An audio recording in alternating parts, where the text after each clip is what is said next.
Dans toute relation de couple va surgir l'imprévisible. L'imprévisible le plus violent, c'est la perte, la disparition, la mort d'un être cher, C-H-A-I-R, C-H-E-R. Et ça, c'est imprévisible. Quand ça surgit dans une relation, ça réveille la blessure de l'abandon, de la trahison. Et je voudrais dire que toute perte, toute séparation, toute rupture fait violence à celui qui l'a subie, à celui qui la supporte, à celui à qui elle est imposée. Il y a aussi un autre imprévisible, et cela on devrait le dire à nos enfants, que nul ne sait à l'avance la durée de vie d'un amour. C'est pour ça que toute relation amoureuse est une relation à risque. J'ai 35 ans, j'aime cette femme, et je ne sais pas la durée de mon amour. Il peut durer 2 ans, 3 ans, 10 ans, 20 ans, 40 ans, ou toute la durée de ma vie biologique.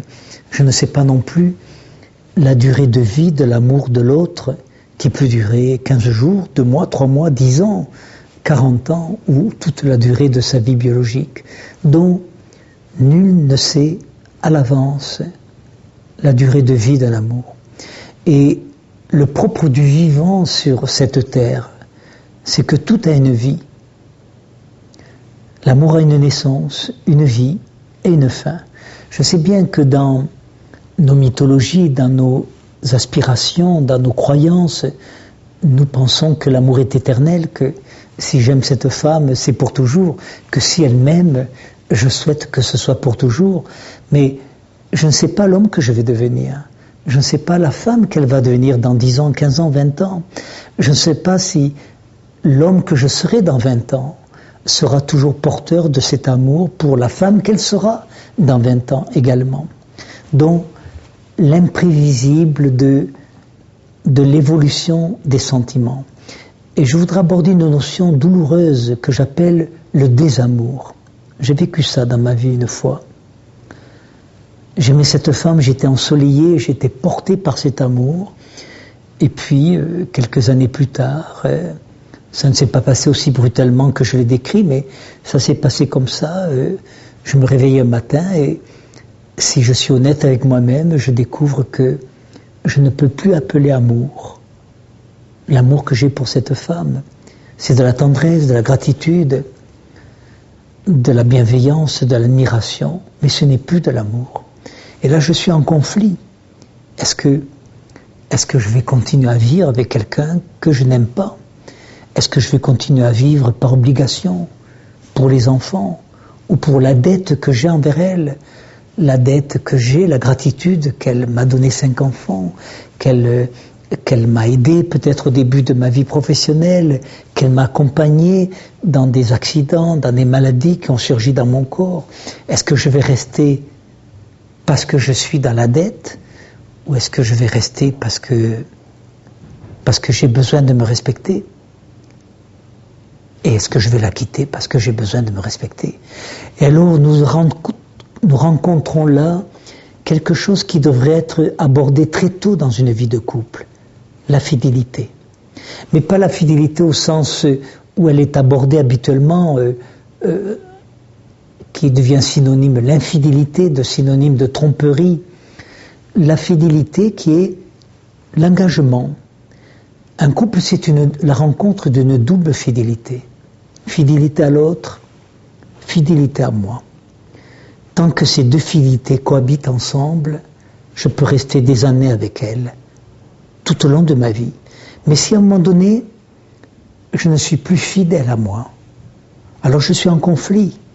Est-ce que je reste fidèle à l'autre en étant infidèle à moi? Ou est-ce que je suis fidèle à moi en renonçant à la fidélité à l'autre?